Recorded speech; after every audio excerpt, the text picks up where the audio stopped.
now to introduce Fabian Alfie, who will be our speaker. He is a professor of Italian and the head of the Department of French and Italian. He received his PhD from the University of Wisconsin-Madison in 1995, specializing in Italian medieval literature.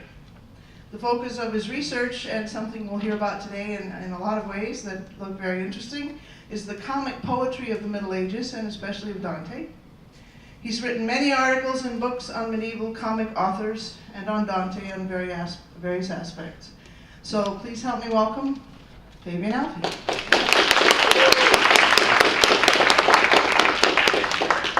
I want to just say a couple of things before I get started. It is a very exciting week for our college. This is Humanities Week. This is one of 9 talks. Very interesting and diverse topics. And again, thank you all for organizing it. I just want to point out, look at the one that you guys chose to come to. I'm so disappointed. The Humanities is, one of the joys of being a professor of the Humanities is we can study really beautiful and interesting works of literature. I think it was Matthew Arnold who talked about the Humanities as the best that was ever thought or written. You guys chose to come to a talk where we're not dealing with any of that. We're actually dealing with stuff that's deliberately ugly, that's deliberately insulting. The Middle Ages, especially in the comic literature, comic tradition, is really deliberately insulting. And it's actually some of the more difficult poetry that you can read because it is very elusive. You'll see that when we get to some of the poetry itself. It's deliberately elusive. There are puns, there are references to people's lives, to the life of the time, and so it's kind of tough. It's also dealing with really, and we're not going to get into this because I'll be dealing primarily in the translations, but when you deal with the original, a very deliberately ugly sound. It's deliberately ugly, deliberately insulting, just really nasty stuff. That's what I dedicated my career to, so welcome, thank you for coming. One other thing before I begin, and then I'll get started with the actual prepared talk, but this talk deals primarily with the subject of my latest research, which is Dante's, excuse me? Oh, sorry. It's a deliberate, it's an exchange of poetry that Dante engaged in with a friend. This exchange, it's called the Tensone with Forese Donati, which, as I said, is the topic of my book, but it's not very well integrated into the life of Dante. Dante has a very simplified narrative. You can come up with the life of Dante starting with early in his life, the love for Beatrice and so forth, and then move all along to the comedy, which again figures Beatrice as a character. And this doesn't fit well into that very simplistic narrative. It actually is it complicates things, which makes things very interesting. So, with no further ado, I'm going to get started. I wanted to get started talking about the artwork, which is actually on the cover of my book and on the poster for this talk. You may have seen it coming in. It's not this artwork just yet. The artwork is based upon Leonardo da Vinci's grotesques, where the great Italian writers are portrayed in a distorted fashion. Normally, people think of Dante in an austere and regal way, and this is why I've put this on this slide. This view of Dante comes from his self-presentation in the Commedia. In particular, some of his self-presentation in his other works fits well with that image. This goes back to what I was just saying, how there's a very simplified narrative that we can come up with Dante's life. But the image of Dante created by the Tensone with Forese Donati is the polar opposite of the austere Dante. And here's the artwork I was referring to. He's a grotesque. He insults his friend's wife, and his friend's family. At the same time, you can't read it without also reading the responses by Forese Donati. And here he describes Dante as cowardly. He describes Dante's family as money-grubbing and really non-noble. All that comes across in this grotesque, which is why it was chosen to be the artwork on my book. People are picking Dante's pocket, and generally looking nefarious, you can see there. Dante, too, doesn't come across very well. He looks kind of like a dolt. My only hesitation is that in this, Dante looks old. And as we're going to see, the poetry that I'll be discussing, Dante wrote it in his late 20s or early 30s. but that's a minor matter overall. Now, to really begin, all great authors are multifaceted. There are many ways to view their lives, careers, and masterpieces. Each literary work casts the writer in a different light, revealing a new aspect of the author's style, thought, or temperament. Often biographical data produce a similar effect. They can present the author as a malleable human being who reacted to unexpected historical or personal developments. Sometimes the individual's different faces diverge slightly from one another, while at other times they contrast sharply. And all of this is true of Dante. Some perspectives on Dante are very familiar to readers, others less so. Many people would identify Dante as the man who culled together many strains of theological thought into the synthesis that is the Commedia. That's very recognizable. A different image of Dante emerges through the lens of his love poetry, the young lyric poet who treated the beloved woman Beatrice as a metaphor for the transcendent. Each of these features of Dante's bibliography acts as a reminder that he was a three-dimensional person following his own unique trajectory. But there's an episode in Dante's development that paints a less familiar portrait. At some time before 1296, Dante engaged in a poetic correspondence, or a tensone, with Forese Donati, a distant relative to his wife Gemma, and the brother to the political figure Corso Donati. A tensone, which is the word I'm using, was a debate communicated through poetry. And in Italy, they almost always used the sonnet form. We only have a couple of decades where you find something other than the sonnet. So after about a 20 or 30-year period, then everything afterwards, and this continues on for centuries, is only in the sonnet form. Many tensone were insulting, but often the insults were secondary to the topic at hand. There really was only one rule for tensone, and that was equal space. If I used a sonnet, I had to allow my respondent to answer in a sonnet. If I used two sonnets, the person got two sonnets, and so forth. But like I said, a lot of tensone really are about other matters. You'll find people talking about love or other topics that will come up.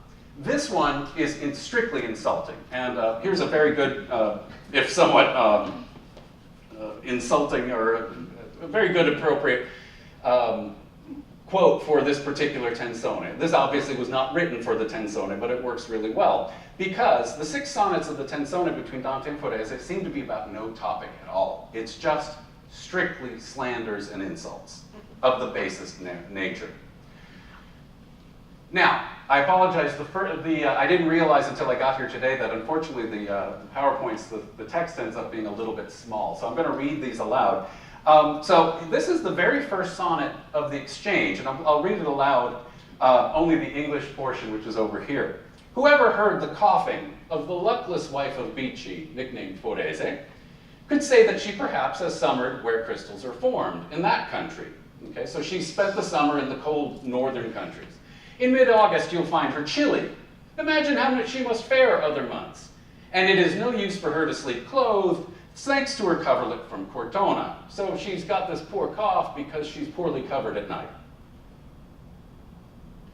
Do I need to spell that out? Okay.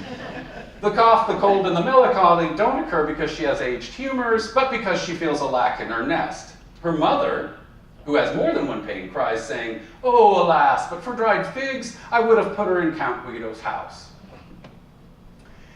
At the very outset of the exchange, as I said, this is the very first one, Dante portrays Forese's wife as suffering from a hacking cough thanks to her inadequate nighttime coverings. His pun suggests Forese's inadequacy in the bedroom. And here it is, if you missed it. Yet there's more here that meets the eye. Okay, so everybody, when they read this, they sort of focus on this and they say, okay, well, he's insulting Dante or Forese's manhood and so forth. But there's actually more going on here. Dante emphasizes the Counts Guidi in this sonnet. First, by mentioning their stronghold in Cortona, that's the origin of this, the coverlet, and then mentioning the family by name in the closing verse.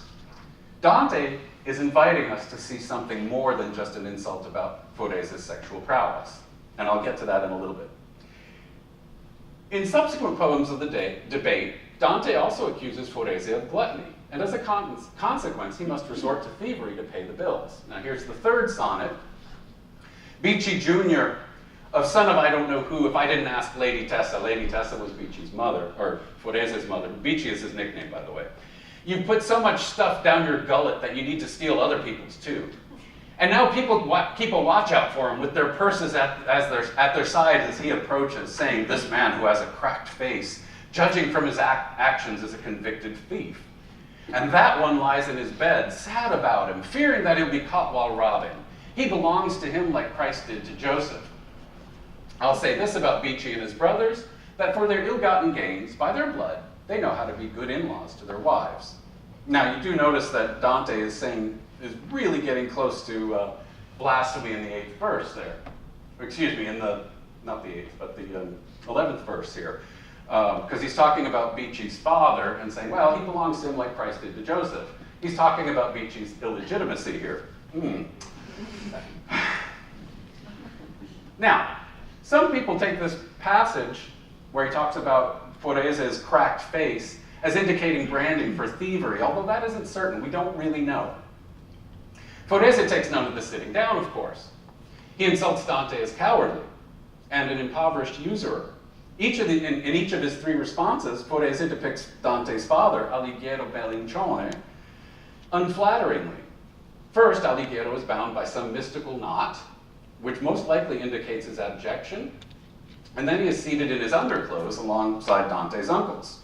In his final sonnet, Forese proclaims that Dante must be the son of Alighiero because he cannot avenge a relative's murder, which was a shameful accusation for a medieval nobleman. In all the extant manuscripts, Dante's contributions to the poetic correspondence always precede Forese's, indicating him to be the initiator of the exchange. This is actually an image from the very earliest codex containing this correspondence. It's Chigiano L8305. It's found in the Vatican Library. It's from around 1360. Now, just a couple of things. The 4 of the 6 sonnets are here, okay? And this indicates one of the problems when you study the Tensone, and that is we don't have any one manuscript that has all 6 of the sonnets. You either have ones like this that have 4, or you have others that have 2. And so we sort of have to piece them together, and we're not even sure if we have all the pieces. But 6 is the total that we have. Another problem that comes up, you'll notice the date. Dante died in 1321.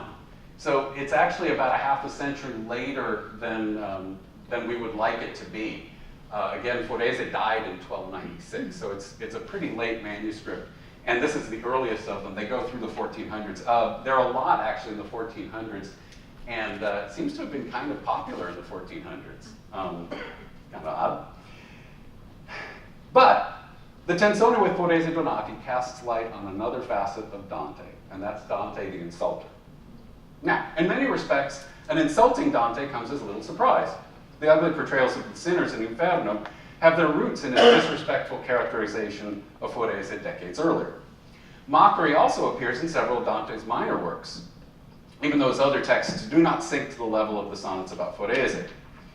The disparagement of others is not, in short, a characteristic otherwise alien to Dante.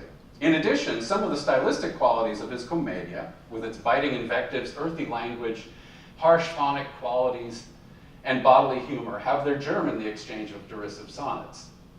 When viewed in this light, the Tensone with Forese Donati constitutes Dante's most notable experimentation with satire prior to the comedy. The scornful Dante differs from some aspects of his work, but not from the bitterest portions of the comedy. Now, as with much of Dante's biography, his slander of Donati can only be dated loosely. The only firm date for the poetic correspondence is 1296, when Forese died. Wouldn't make much sense to keep writing after Forese's death. A reasonable interpretation of Forese's first sonnet is that he portrays the ghost of Dante's father, Alighiero Bellincione.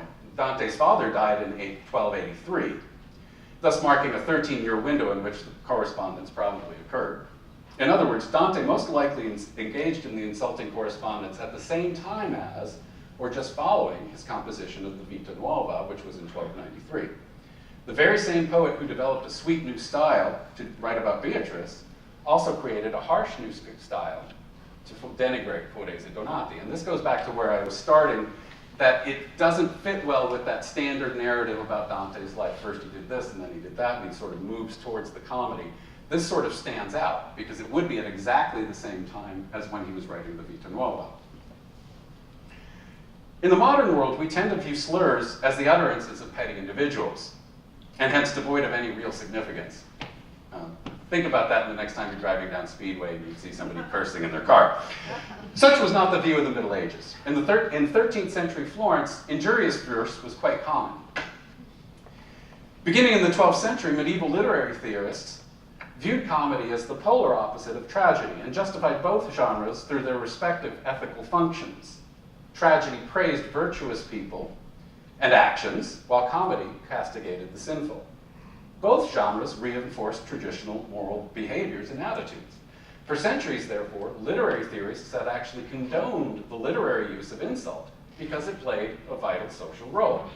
It publicly placed offensive activities and behaviors on display so that readers would reject and chastise them. In other words, it's very easy to underestimate the value of literary insult, but in the Middle Ages it was considered central to the ethical dimension of literature. Remember that the next time there's another brouhaha about something really ugly that comes out in mass media. From a literary perspective, reprehension is complicated. It targets individuals as individuals with unique backgrounds and histories, as well as treating them as representative of the sociological and moral characters into which categories into which they fall. The seventh Bolgia of fraud in Inferno serves as a good case in point. Dante has just observed the hellish transformations of the thieves, who eternally change back and forth from serpent-like creatures into human forms. But the first tercet of Inferno 26 does not denigrate the thieves themselves. It's still that same episode, but it starts in a completely different way. Instead, he inveighs against the city of Florence. It starts off with, "Rejoice, Florence, for your name is growing so great," and he comes on from there. With this verse, the poet underscores the dual conception of identity that is intrinsic to derision. The thieves are individuals, which is why they suffer personally, but they're also symbolic of their citizenship. Now, this complex notion of identity is not specific to the passage of the thieves. It's just the best example. Rather, it's the dramatic force of much of the comedy. Characters are individuals and representatives of their groups, whether political, familial, or behavioral. This very same double perspective must be maintained when analyzing literary insults, like Dante's Tenzone with Forese Donati. The insults hit the individual and the group that individual represents. Forese Donati belonged to one of the most prominent families of the Florentine urban nobility. The Donati traced their lineage to the 11th century, and they were central to the development of civic life in Florence. On 29 October of 1065, the ancestor Fiorenzo, known as Barone, founded a hospital in Borgo Pinti quarter of Florence. The hospital was named after San Paolo di Razzolo, but was renowned locally as Pinti. Barone's great-grandson, Donato, gave his name to the family, hence Donati, and Donato's sons, Vinciguerra and Ubertino, founded the two branches of the family. Barone was not the only member of the family to sponsor hospitals. Ubertino's granddaughter, Maria, Dante's mother-in-law, willed money to several hospitals in 1315, including the Hospital of St. Gallo. The impact of the Donati clan on the life of the city was not only positive, however. One member of the Vinciguerra branch, Forese's grandmother, Gualdrada, was central to the split between the Florentine Guelphs and the Ghibellines. The Guelphs, as you'll recall, sided with the popes in their political struggles with the Holy Roman emperors, while the Ghibellines sided with the emperors. And as you probably will recall from all your studies of Dante, they came to blows several times. In 1215, Buondelmonte de Buondelmonti was betrothed to the daughter of Lambertuccio degli Amidei, but Gualdrada Donati convinced him to break off the engagement and to marry her daughter instead. The affronted Lambertuccio then plotted Buondelmonte's murder. The Florentine nobles sided with one side or another, blood was spilled, and the internecine conflict began. And it didn't end until the end of the century. The struggles between the Guelphs and Ghibellines continued through the time of Dante and Forese. Forese's family, the Donati, were among the staunchest of Guelphs, and his brother Corso helped defeat the Tuscan Ghibellines at the Battle of Campaldino in 1289. Leading the Ghibellines in 1289 was Count Guido Novello, of the Count Guidi's family. Same one. Mentioned by Dante in his first sonnet. And again, I go back to my question earlier. Why would Dante imply that Forese's wife was being wooed by Count Guido? What's he trying to show us here? Again, I go back to what I was saying earlier about there are allusions, it's not clear.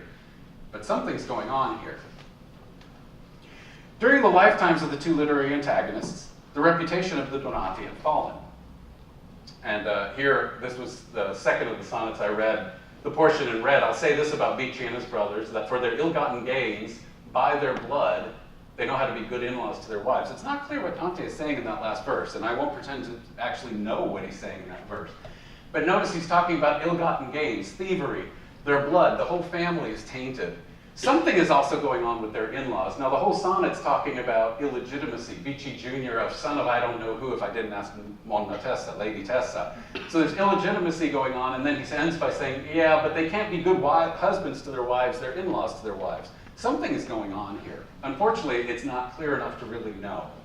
I see some of my students are here. If y'all are planning to go on to graduate school, why not? There's your dissertation, okay?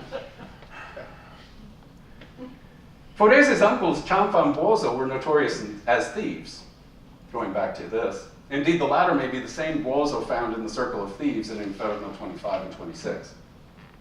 Forese's father, Simone, was also problematic. He helped rewrite an uncle's testament after he, also named Buoso, had passed on. One of the difficulties in studying the Middle Ages is everybody's named the same thing. So you have Buoso and Buoso and Buoso, and you have Cianfa and Forese, and you have two Foreses in the same family at the same time. Now, this story about Simone Donati is famous, especially if you're an opera buff, because it figures prominently in Inferno 30, but it also is the basis for Giacomo Puccini's opera Gianni Schicchi. And since it's probably the subtext for this passage, I'm going to repeat it here. Gianni Schicchi was renowned as an impersonator. So he pretended to be Buoso Donati on his deathbed. They were calling the notary in, but Buoso died too quickly.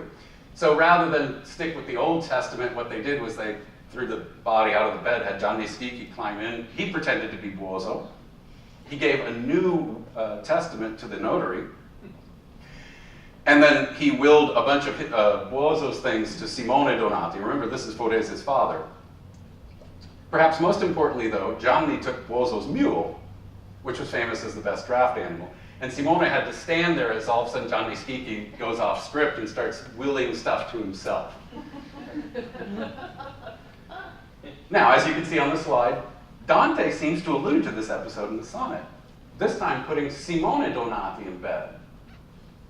But one lies in bed, sad about it, fearing that he'll be caught while robbing. And then Dante reiterates this notion of illegitimacy with the very blasphemous statement that Forese belongs to Simone, like Christ did to Joseph.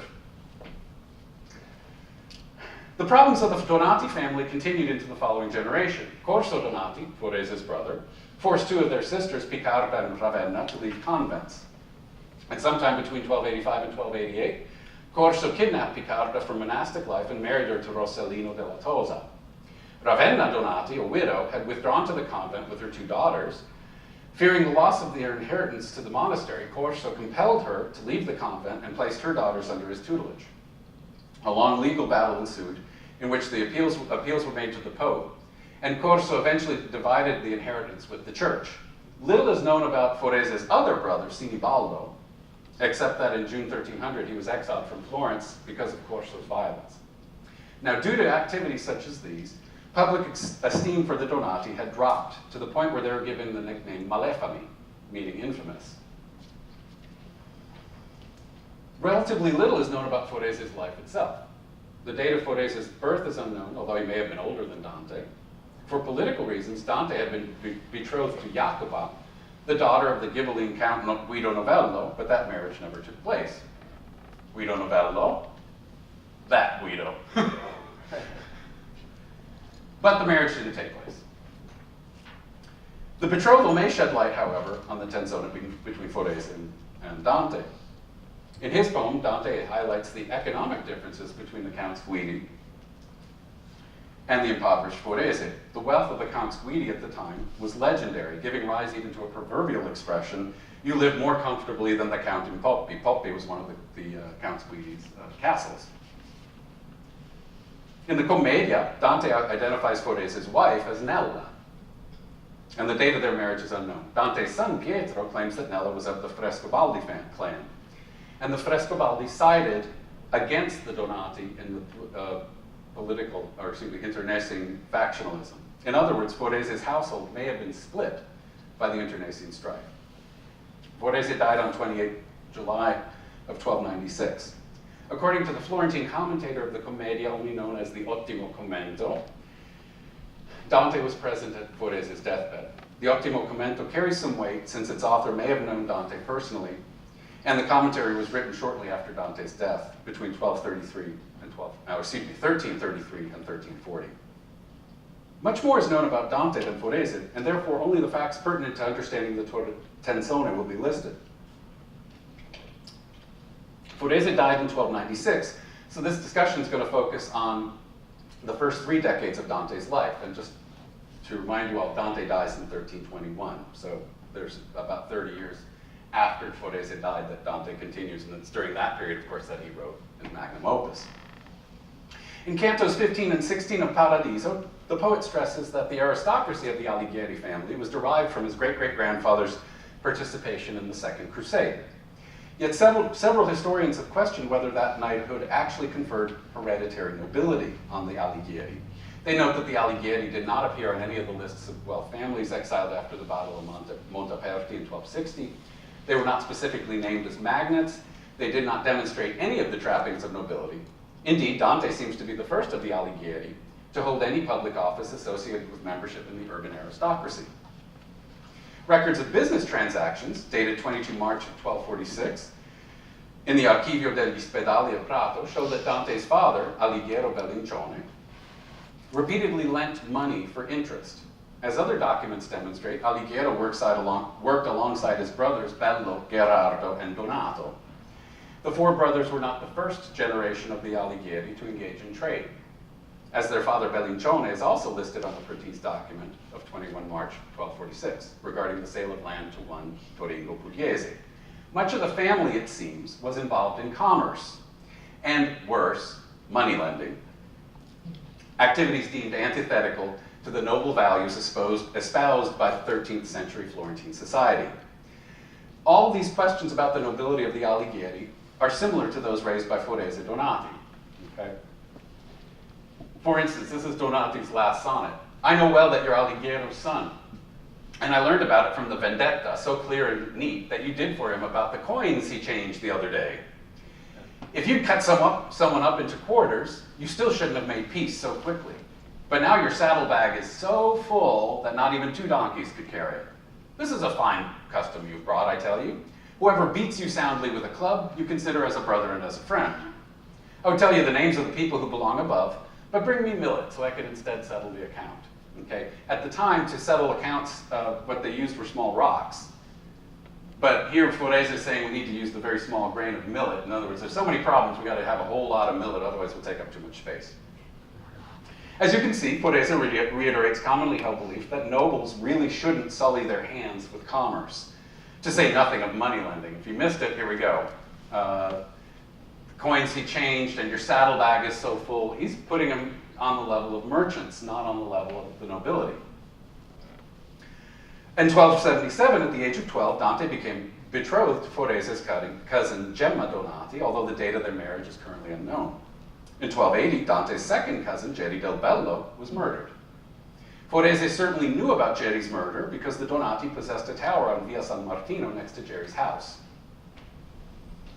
In one of his sonnets, and it's on the screen, Forese wonders openly why Dante avoids seeking vengeance, suggesting a link to Geri del Bello's death. If you cut someone up into pieces, you still shouldn't have made peace so quickly. In Inferno 29, Geri del Bello curses Dante for not avenging his murder. By placing his second cousin in the comedy, Dante acknowledged that none of the Alighieri had yet avenged Geri's murder. Scholar Lino Pertile provides a reading of the Geri del Bello episode of Inferno 29, suggesting that the poet placed it there to remind his family's enemies that the Alighieri were nobles, bound by rules of vengeance, and they had not yet forgotten the injury done to one of their kin. Pertile's interpretation implies that Dante used Inferno 29, in part as a corrective to Forese's accusations in the Tenzone. And I already mentioned it, but if you want to read it again. Forese strongly implies that the Alighieri are not behaving as noblemen should. In 1283, Dante's father, Alighiero Bellincione, died. To the extent as can be ascertained, Dante's relationship to his father needs to be examined. But first, a caveat. It is always problematic to discuss the psychological motivations of an author, particularly when that author lived almost 7 centuries ago.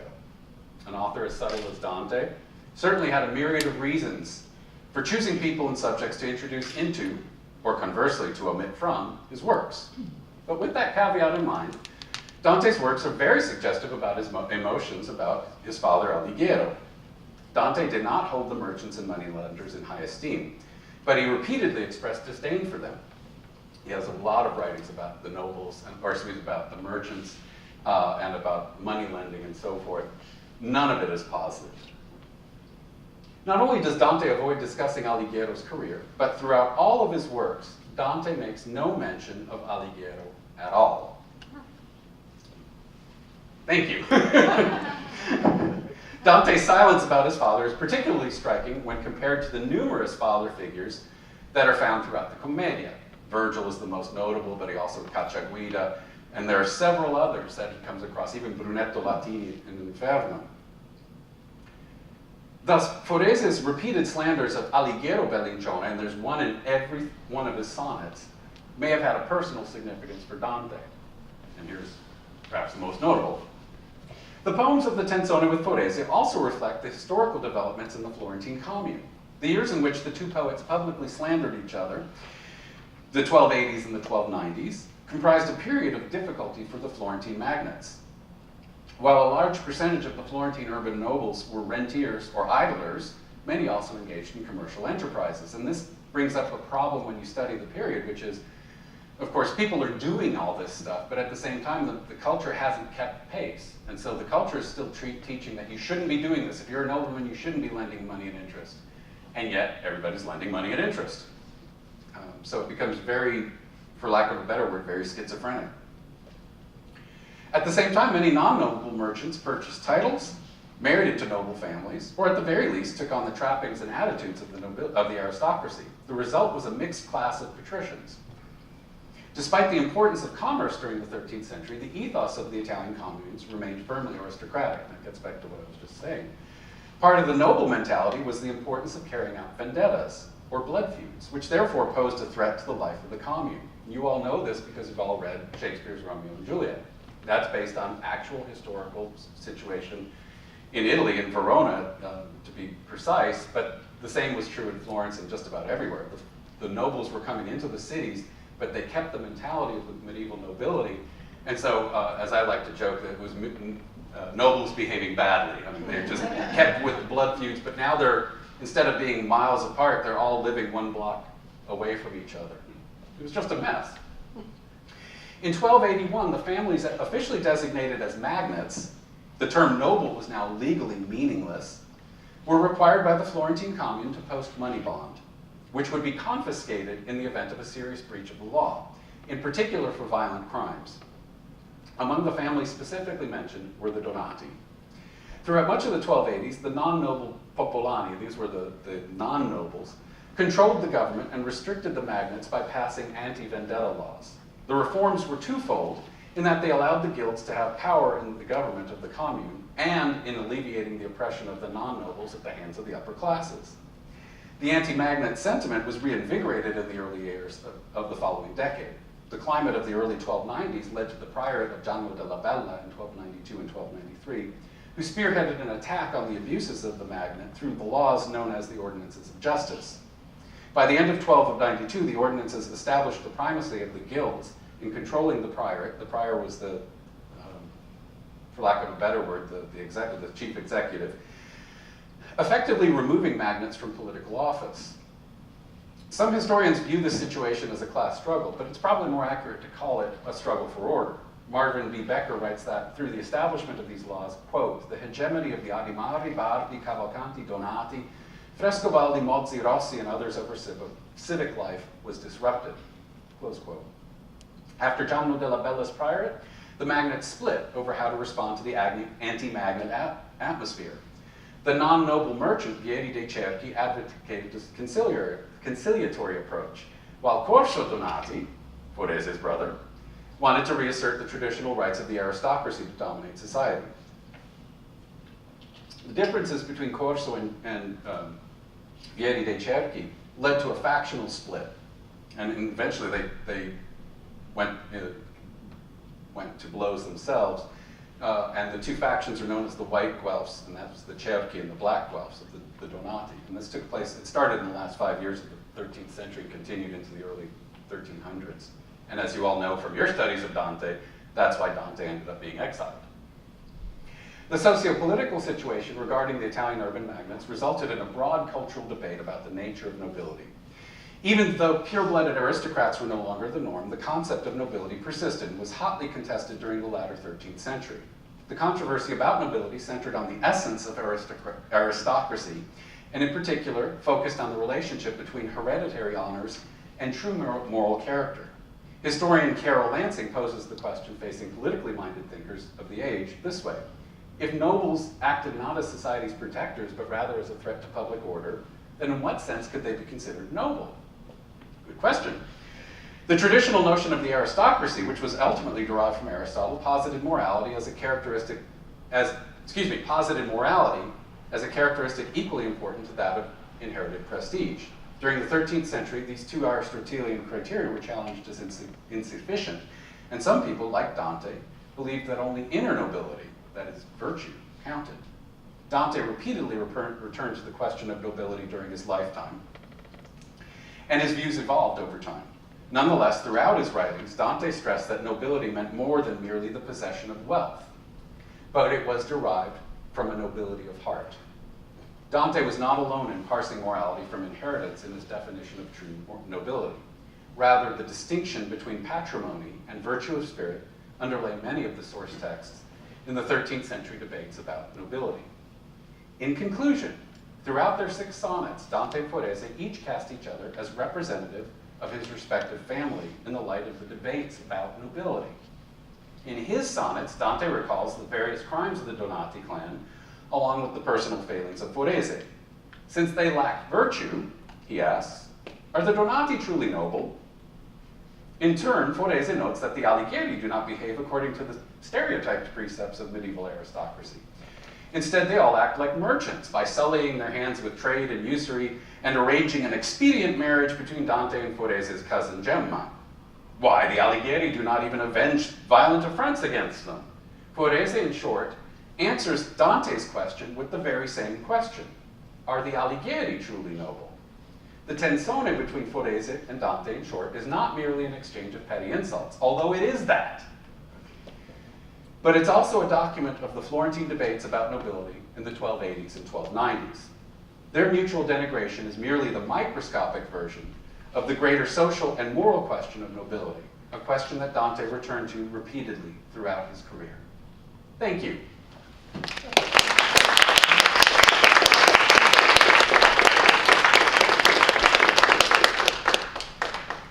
I think we have some time for questions.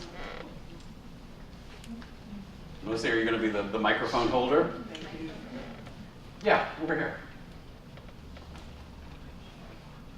Thanks. Was this little exchange something that would have just been a footnote to history if Dante hadn't gone on and done all that other stuff? Oh yeah. So this was not particularly visible during the time it occurred? It was one of a number of debates. What makes it unusual is that it is strictly insulting. I mean, there's no other basis for it. Other debates of the time, you'd have some sort of topic and then be like, oh, you're a jerk, but really it's this, you know, they come up with some sort of topic to discuss, and then the insults are secondary to it. What's weird about this one is there's no explicit topic. You have to sift through it to see that what we're really dealing with is this question of nobility. I guess what I'm asking was this just a private exchange between these two folks, or was it sort of more visible? It was visible. I mean, the manuscript I showed you earlier, it's not a private manuscript. There's a question over here.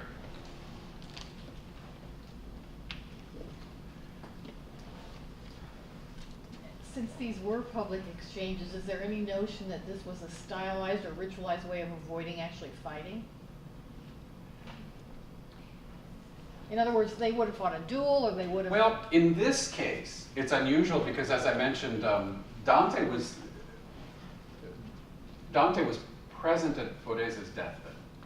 So there probably was a basis of friendship underlying this one.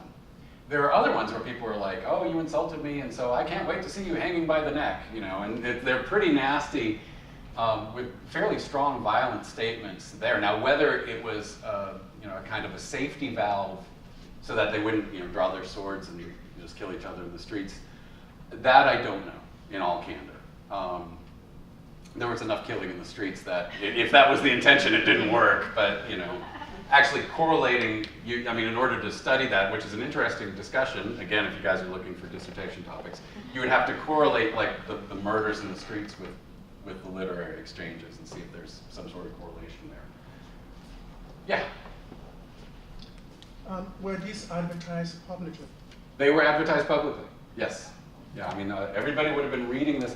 Incidentally, I left out an extremely important document in all of this because I didn't, otherwise I would have been here all day, but Dante, when he's climbing the mountain of Purgatory, meets the ghost of Forese on the terrace of Gluttony. Going back to the gluttony statement. And so what you have then is a whole second chapter to all of this, where he then comes back and there is some notion of a corrective going on in Purgatory. But in order for that to work, he would have had to assume that his readership would have known about this. Two hands went up. How concerned were they with the actual art of the sonnet? Very concerned. They don't deviate from the art of the sonnet. So these are all, well, in this case, almost all 6 of the sonnets are a different variation on a standard form for the sonnet, but it's a standard form. They're not on non-standard forms. They're all 14 lines broken up as 4-4-3-3, and the rhyme schemes are very much recognizable. What's unusual here, although again it was allowable, but over time people stopped doing it, is if you were to look at something from maybe 30 years later, they would take the rhymes from the previous sonnet. They would answer according to the rhymes. Dante and Forese don't do that ever. And it's a little bit unusual. It was allowable. There are some literary treatises that talk about it, and they just say, yeah, you can do that if you want. But it became sort of the norm as the 1300s progressed. Van, your hand went up. Yes, I know there's an ancient Roman tradition of epigrams and insults, and the Romans loved to insult each other. But I was wondering, in terms of the medieval or early Renaissance, when invective as social corrective rose, hit its peak, and kind of died out as a means of, you know, form of poetry. It goes strong. It really rose about a generation earlier than Dante. Really, the first is Rustico Filippi from the 1260s in Florence, and he's really the first who really, there are a few insults before that, but they're so sporadic it's hard to make sense. And then half of his poetry is insulting.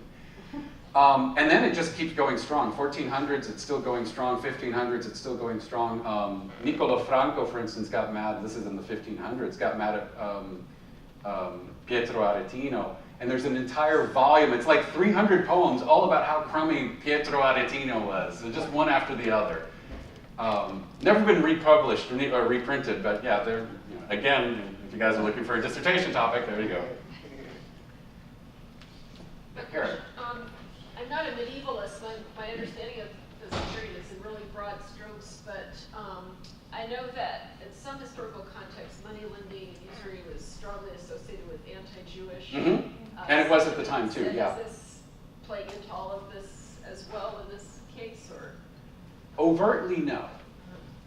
You do find other poetry of the 1200s where they'll talk about things like Can Judeo, the Jewish dog, but it's clearly a way of insulting a usurer. It's like they're not even thinking about the fact that it's anti-Semitic. They're just, you know, oh, so-and-so might, you know, the other poet I work on, Cecco Angelieri, his father was a banker, and he insults his father, and he talks about him as this Can Judeo usuraio, this Jewish dog usurer. And it's just part of the insult. It's, you know, it doesn't seem to be anti-Semitic per se. It just seems to have been such a commonplace connection of usury and Jews that, and you see that not just in his poetry, but in a number of people's. In the case of Dante Forese, though, it seems to be absent. We'd have to look really closely, and I'm not sure it's there. Yeah. Aileen. I'm going to be the obnoxious Oh, go ahead. person who asked. Look at the topic I picked. About the topic that you said you don't want to talk about. Uh-oh. Going back to, they were good in-laws to their wives, the idea of vendetta. Mm-hmm. I can't help but think of a sort of beginning of Inferno 5, the Paolo Francesca story, the vendetta by the husband, who's also the brother of the lover of the wife. There's your next article. That's brilliant. Do you think that there's something, I mean, if we assume that Francesca in Inferno 5 is Francesca da Rimini, which sort of takes it in a different direction, but this sort of archetypal story of family vendetta and the crossing of the boundary with the wife, right? The brother who sleeps with my wife must die. Is there something at play here? There probably is. When I looked at that particular line, actually going back to Van's question, Rustico Filippi has some poetry where he gives the suggestion that there are two brothers and they're each sleeping with each other's wives. And that is a subtext to some of this poetry, as you know. So there's something going on there, and I think you may be right with the Paolo and Francesca episode as well in Inferno 5. That something is going on. Yeah, I mean, it just seems weird that he would then, in Purgatory, use Picarda. Who was thrown out the window. Right. So, I mean, But Picarda, the reason why is never spelled out. in Purgatory? Yeah, Just that the she- husband killed her, but we don't know why. Forced into breaking her vow, Purgatory, unclear. But she shouldn't have allowed her. Sorry, I shouldn't drink and then you make me laugh. So No, you're right. I mean, it's unclear. it's unclear, and I mean, but it's an interesting nut to crack. Beth, you had a question. Yes. You know I'm not a medievalist, so please excuse naive questions. At the beginning, you said that some of these printed versions actually date to long after both parties were dead. Mm-hmm. So was the interest in those later dates really in the discussion around nobility? Yes. Or were they enjoying this really funny poetry? What it looks like, it's of the 6 poems, the ones that really continue on, that have a tradition going through the 14 and into the 1500s, are the last 2, and it's this one and the other one where he talks about Beachy being the son of I don't know who. And those are the 2 that continue on. The other 2 sort of stop around the early 1400s. We're talking about the manuscript tradition now. So in the early 1400s, the other 4, I think the last transcription's around 1420. And then the other ones keep going. And so there seems to be something about those last 2 that has people's interest through the 1400s. And I think it's because they're the 2 that are the most explicitly about nobility. So, and this would have been, the 1400s is the start of the Renaissance. There's a lot more of this, trade, usury, banking, we should call it, going on. Of course, that's how they paid for all that fabulous art that we all go to Florence to look at. But it would have, again, been part of that anxiety, as I called it, the schizophrenic split. On the one hand, everybody's doing it and it's creating this great, wonderful society. On the other hand, the culture hadn't kept up yet. It wasn't a way of wrapping their brains around it. That's how I look at that. Yeah, sure. Would you be able to take us into the Italian for a minute? You alluded to Dante's use of puns and particularly Sure. Let me go back to Italian phraseology and Italian sounds. this one has a nice one. If you look at the vendetta, netta, you can see the second, third, and you have the double consonant going on, etta. You wouldn't want to put a double consonant in a rhyming kind of hard to position. read. Sorry. Penso che fosti figliol d'Alighieri e accorgumene pure la vendetta che facesti di lui si bella e netta. And then etta, putting a double consonant in a rhyming position is really ugly. I mean, you wouldn't want to do that. Because in Italian phonetics, you actually have to shorten that vowel, the etta, and you lengthen what is a devoiced stop consonant. So it's just horrible. As opposed to something, amore, if you put amore in a nice rhyme position, it flows beautifully. This doesn't flow. This is Forese, so let me go back one.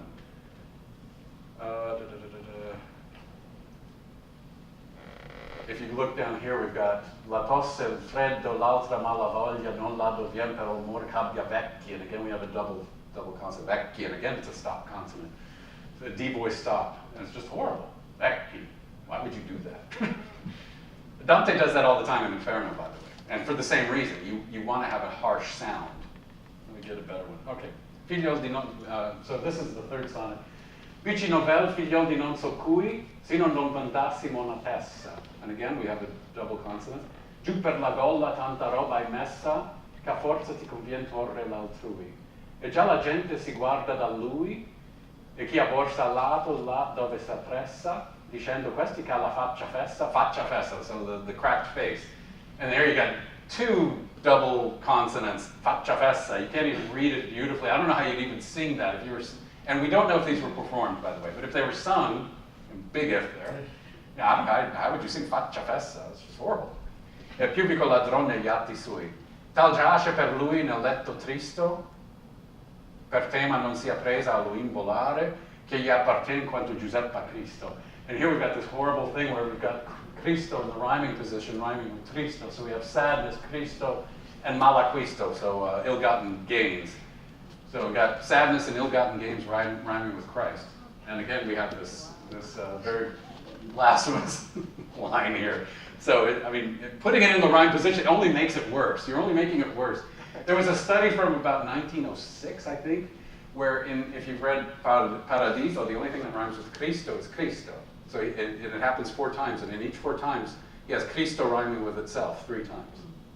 And it's a very romantic reading of it. But what he's doing is that particular scholar from about a little over a century ago was saying, well, this is Dante's way of making amends for this verse. I don't know about that, but you definitely have, I mean, this is, you know. But here, you can kind of hear it. And Cristo isn't a great rhyme word either. You know, you've got stuff going on there consonantally. Any other questions? Yeah. Could you just comment a little more on the relationship with his father, maybe his mother? I was a little unclear on. His mother died when he was around 8. He was a child. The exact year, I'm touching the piano. I shouldn't touch the piano. You all didn't see that. I think he was 8. He was very young. He was a child when his mother died. And his father died when he was a teenager, 15, 16. Yeah. So that he had to petition the government to be, what do you call it? He's no longer a minor. Majority status, yeah. Majority, is that right? Anyway, he wasn't a minor anymore.